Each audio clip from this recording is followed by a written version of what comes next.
سجدہ اور دیگر اعمال جو بدن کے ذریعے کیے جاتے ہیں، طواف کرنا ہے تو بدن کے ذریعے جو ہے وہاں چلنا ہوگا، اور بہت سارے ایسے اعمال ہیں جس میں بدن کا دخل ہے، فرمایا تمام بدنی عبادتیں تیرے لیے، اور پھر فرمایا تمام مالی عبادتیں تیرے لیے۔ اے باری تعالیٰ میرے پاس دنیا میں مال آئے، کوئی ہدیہ دے، کوئی تحفہ دے، کہیں سے مال آئے، اس مال کو میں تیری راہ میں خرچ کر دوں، اور وہ عبادت بھی ہے اللہ تیرے لیے۔ یہ تین سب سے بڑے تحفے نبی اکرم صلی اللہ علیہ وسلم لے کر پہنچے تھے اللہ کے دربار میں۔ تو معلوم ہوا کہ عبادت کے تین ہی حصے ہیں، یا تو عبادت زبان کے ذریعے کی جائے گی، اللہ کا ذکر ہو، تو یا عبادت بدن کے ذریعے کی جائے گی، اور یا پھر عبادت مال کے ذریعے کی جائے گی۔ تو فرمایا کہ عبادت کے جو تین حصے ہیں یہ تینوں کے تینوں رضا الہی کے لیے ہونے چاہیے۔ تو جو مالی عبادت ہے، اس مالی عبادت میں اللہ تبارک و تعالی نے فرمایا مثل الذین ينفقون اموالهم فی سبیل اللہ، ان لوگوں کی مثال جو لوگ اپنے مال کو اللہ کے راستے میں خرچ کرتے ہیں۔ مثل الذین ينفقون اموالهم فی سبیل اللہ، کیا مثال ہے ان کی، کیسی مثال ہے؟ کہا کمثل حبۃ، اس ایک دانے کی سی مثال ہے، کمثل حبۃ، اس ایک دانے کی سی مثال ہے۔ اب اس ایک دانے کی یہ مثال کہ اس دانے کو جب زمین میں بویا گیا، کمثل حبۃ انبتت، پھر اس ایک دانے سے کتنی بالیاں ہوگی؟ 7 بالیاں ہوگی۔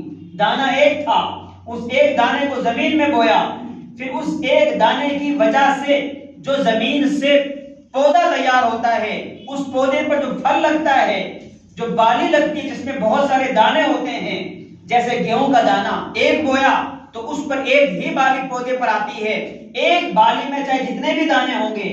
اور مکھی کا دانہ ہے، مکھی کے ایک دانے کو بویا تو اس سے ایک پودا نکلا، اور ہو سکتا ہے کہ اس پودے میں 2 بالیاں ہوں، یا اکثر و بیشتر ایک بالی ہوتی ہے، لیکن اللہ نے جو مثال دی فرمایا اس ایمان والے کی، نیک اعمال کرنے والے کی مثال یہ ہے جیسے وہ دانہ ہو جس کو زمین میں تو بویا، لیکن جب اس سے پودا نکلا ہے اس پودے پر ایک نہیں بلکہ 7 بالیاں لگی۔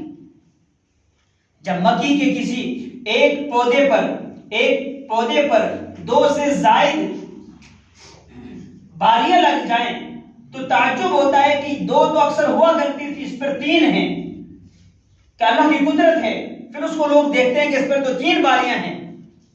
جہاں ایک دانے کو بونے کے بعد جب اس کا پودا تیار ہو، پھر اس پودے کے تیار ہونے کے بعد جب اس پر بالیاں لگیں تو وہ 7 بالیاں ہوں،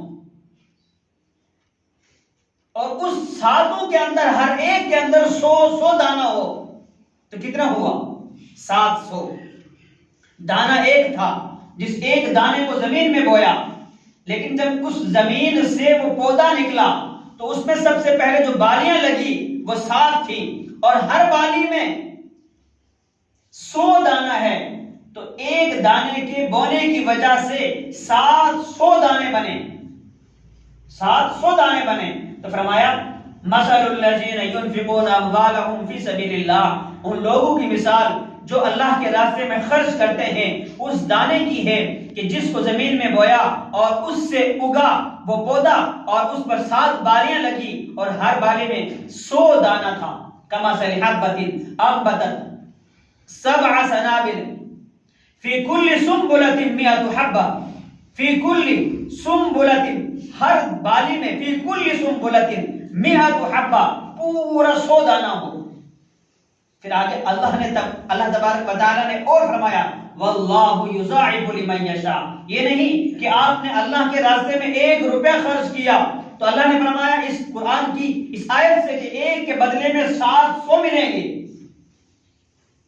ایسی تجارت جس میں اتنا نفع ہو کہ نقصان کا وہم و گمان بھی نہ ہو کہ نقصان ہوگا، نہیں، اور منافع کتنا ہوگا؟ حد سے زیادہ منافع، 1 روپے کے خرچ کرنے کی وجہ سے 700 ملیں گے۔ اور پھر اس پر مزید اللہ فرماتے ہیں واللہ یضاعف لمن یشاء، اس سے بھی زیادہ اللہ تبارک و تعالیٰ دیں گے جس کو چاہیں گے۔ اتنا تو طے ہے کہ 1 روپے کے بدلے میں 700 نیکیاں ملیں گی، لیکن اس سے زیادہ بھی مل سکتی ہیں، کم تو کبھی نہیں ہوگی۔ واللہ یضاعف لمن یشاء، اور اللہ جس کے لیے چاہیں گے مزید دیں گے. اور اللہ کی چاہت اور اللہ کا خزانہ اتنا کم نہیں کہ 700 کے بدلے 800 دے کر ہاں جی تھوڑا اضافہ کر دیا آپ کا، نہیں.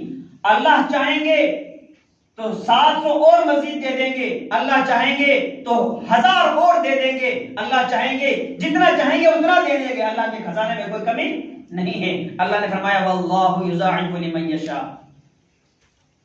اب قرآن مقدس کی دوسری آیت کریمہ میں نے آپ کے سامنے تلاوت کی. اللہ تبارک و تعالی فرماتے ہیں یا ایھا الذین آمنوا قوا انفسکم واہلیکم نارا. یہاں ایمان والوں سے خطاب ہے. یا ایھا الذین آمنوا، اے ایمان والو، قوا انفسکم، اپنے آپ کو بچاؤ، قوا انفسکم، اپنے آپ کو بچانے کے بعد واہلیکم، اور اپنے اہل و عیال کو بچاؤ. کس سے بچاؤ؟ نارا، جہنم کی آگ سے بچاؤ.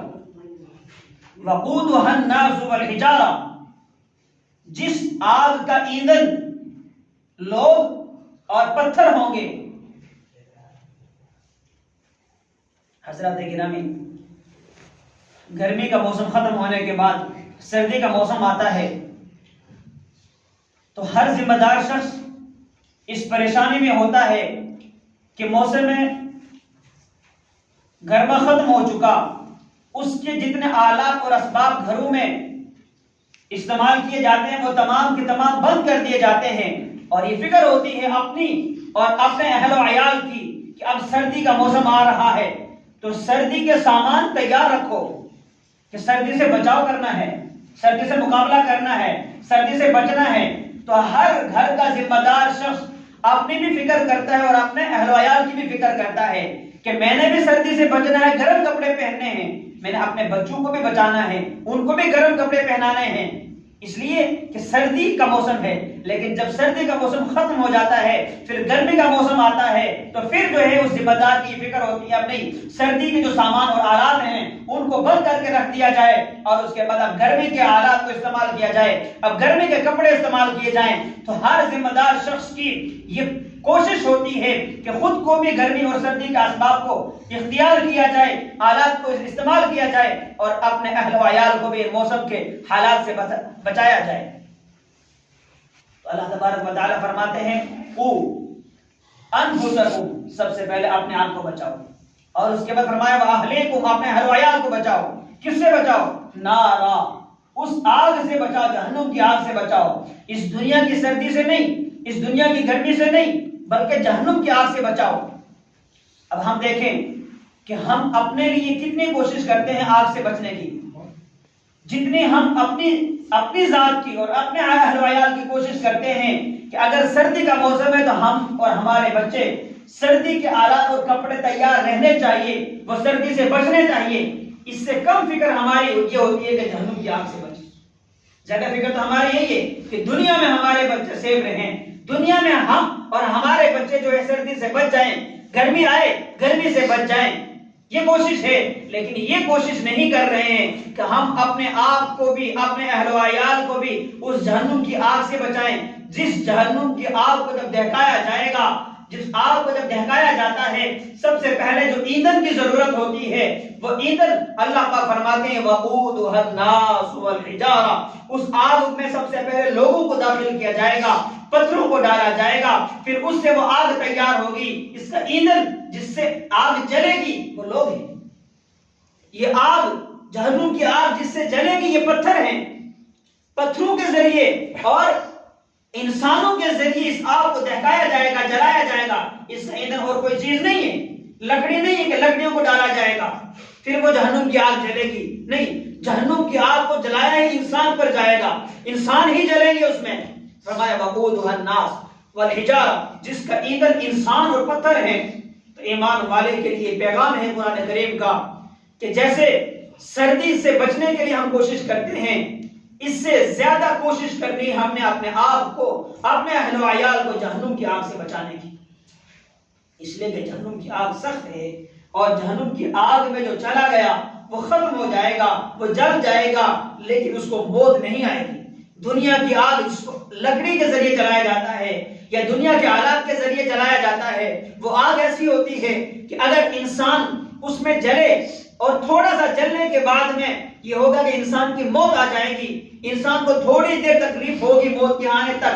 جب دنیا کی آگ لگتی ہے تو موت آ جاتی ہے اور قصہ ختم ہو جاتا ہے. اور جہنم کی وہ آگ ہے جس میں انسان کو ڈالا تو جائے گا, جلایا تو جائے گا, لیکن انسان کو موت نہیں آئے گی. تڑپتا رہے گا, جلتا رہے گا اور چلاتا رہے گا, چیختا رہے گا اور پکارتا رہے گا, لیکن اللہ تبارک و تعالیٰ اس کو جو ہے موت نہیں دیں گے کہ وہ موت آ جائے, قصہ ختم ہو جائے. موت نہیں آئے. اس آگ سے بچاؤ کے لیے ہم نے اپنے لیے بھی کوشش کرنی ہے کہ ہم اپنے آپ کو بچائیں, اور ہم نے اپنے اہل و عیال کی بھی کوشش کرنی ہے کہ ہم اپنے اہل و عیال کو بھی بچائیں. تو یہ کوشش کس طریقے سے ہے, اس کا طریقہ کیا ہے, اس کی محنت کیا ہے؟ اس کی محنت یہی ہے, سب سے پہلے جو گھر کا ذمہ دار ہے وہ اس بات کی فکر کرے, جیسے ماحول کے حساب سے, موسم کے حساب سے فکر کرتا ہے, ایسے فکر کرے کہ ہمارے گھر میں جب گھر کا ذمہ دار تو میرے گھر میں کتنے لوگ بے نمازی ہیں, اس کی فکر کرے. اس لیے کہ اس کی ذمہ داری ہے, گھر کا جو بڑا ہے, جو ذمہ دار ہے, اس کی یہ ذمہ داری ہے. اور اسی ذمہ داری کے تعلق سے کل پوچھ ہوگی کہ آپ گھر کے بڑے ہیں, آپ کی ذمہ داری تھی, آپ نے کیا ذمہ داری نبھائی, تو پوچھ ہوگی. اس پوچھ سے بچنے کے لیے, اس پکڑ سے بچنے کے لیے گھر کا بڑا جیسے دنیا میں فکر کرتا ہے ان کی, ایسے آخرت کی فکر یہ کرے کہ کوشش کرے اور اپنے ماتحت, اپنے بچے, اپنے آل اولاد, اپنے اہلیہ اور جتنے ماتحت میں آتے ہیں ان سب کی یہ فکر کرے کہ کتنے بے نمازی ہیں. جو بے نمازی ہیں انہیں نماز کا حکم کرے کہ آپ نماز پڑھیں, نماز نہ چھوڑیں. جب نماز پر ماتحت کے لوگ کھڑے ہو جائیں گے تو نماز پر کھڑے ہونے کے بعد خود نماز ان کو بے حیائی سے بھی روکے گی, برے کاموں سے بھی روکے گی. یہ نہیں کہ باپ یوں کہے, باپ سے کہا جائے آپ تو نماز پڑھتے ہیں لیکن آپ کے اہل و عیال میں آپ کے بچے نماز نہیں پڑھتے, تو باپ یوں نہ کہے کہ یہ تو آوارہ بچہ ہے, ہمارا مانتا ہی نہیں ہے, یہ مانتا ہی نہیں ہے, یہ نماز میں آتا ہی نہیں ہے, یہ میری بات مانتا ہی نہیں ہے, اس کے اندر بہت ساری برائیاں ہیں.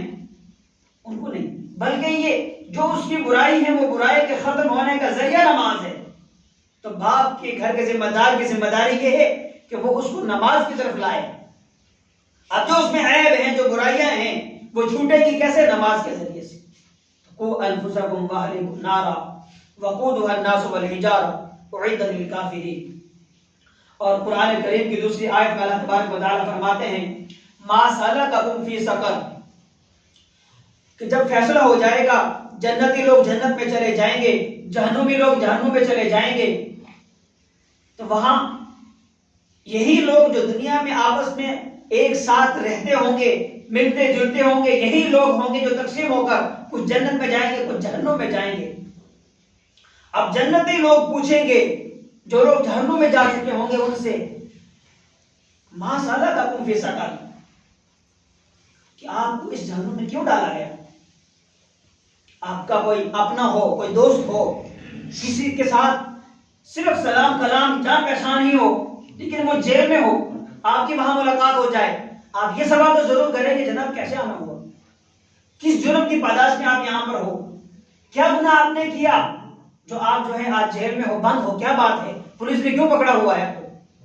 سوال تو یہی ہوگا نا. تو یہی سوال جنتی لوگ جہنم کے لوگوں سے کریں گے, پوچھیں گے ما سلککم فی سقر, کیا وجہ ہے, آپ جہنم میں کیوں ہیں؟ تو ان کا جواب کیا ہوگا؟ جو لوگ جہنم میں ہوں گے ان کا جواب کیا ہوگا؟ ان کا جواب یہ نہیں ہوگا کہ ہم بہت بڑے گنہگار تھے, ہم شرابی تھے, کبابی تھے, زانی تھے, یا اور بہت سارے گناہ ہیں, کسی کا ذکر نہیں ہوگا.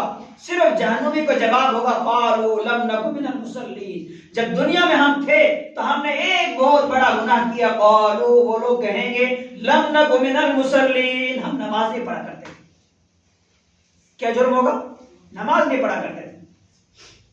ولم نک نطعم المسکین, مسکین کو کھانا نہیں کھلایا کرتے. یہ جرم عظیم ایسے ہیں کہ جہنم میں جانے کے بعد بھی جہنم میں اس کا تذکرہ کریں گے, اس کا جواب دیں گے کہ ہمارا جرم یہ تھا کہ ہم ایک تو نماز چھوڑتے تھے, ایک کسی غریب مسکین کو کھانا کھلانے میں پیچھے رہتے تھے, کسی کو ہم کھانا نہیں کھلاتے تھے. حضرات گرامی,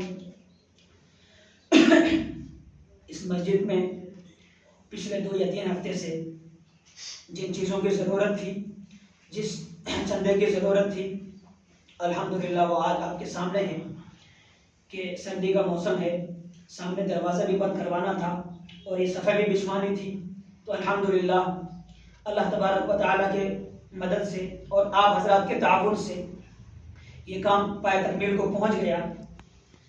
پچھلے ہفتے میں نے بتلایا تھا آپ کو یہ جو دروازہ ہے یہ 40,600 روپے میں کمپلیٹ لگ گیا ہے، اور یہ جو صفحے آپ کے سامنے ہیں یہ 35,700 روپے میں یہ تمام آپ کے سامنے باہر اور یہ اندر جو ہے یہ بچھی ہیں۔ ان میں جن حضرات نے حصہ لیا ان کے لیے ہم دعا گو ہے کہ اللہ تبارک و تعالیٰ ان کے مال میں جان میں برکت عطا فرمائے، ان کے کاروبار میں خیر برکت عطا فرمائے، ان کی پریشانی کو دور فرمائے اور ان کے مرحومین کی مغفرت فرمائے۔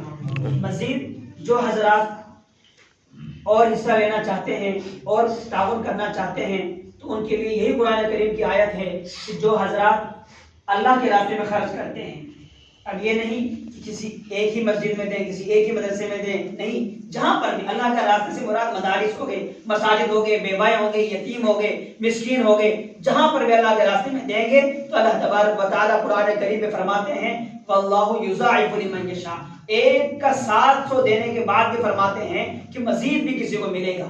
اس لیے جب بھی آپ کو موقع ملے، جہاں بھی اور جس بھی مسجد اور مدرسے کے لیے، تو آپ تعاون کرتے رہیں، اپنے نیک کمائی میں سے حصہ ڈالتے رہیں تاکہ آپ کو دیا ہوا مال صحیح راستے میں خرچ ہو۔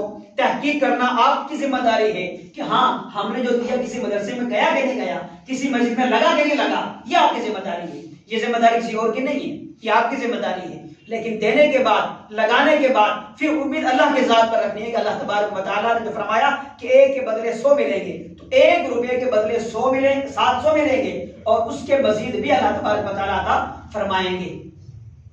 سبحان ربک رب العزت عما یصفون وسلام علی المرسلین والحمد للہ۔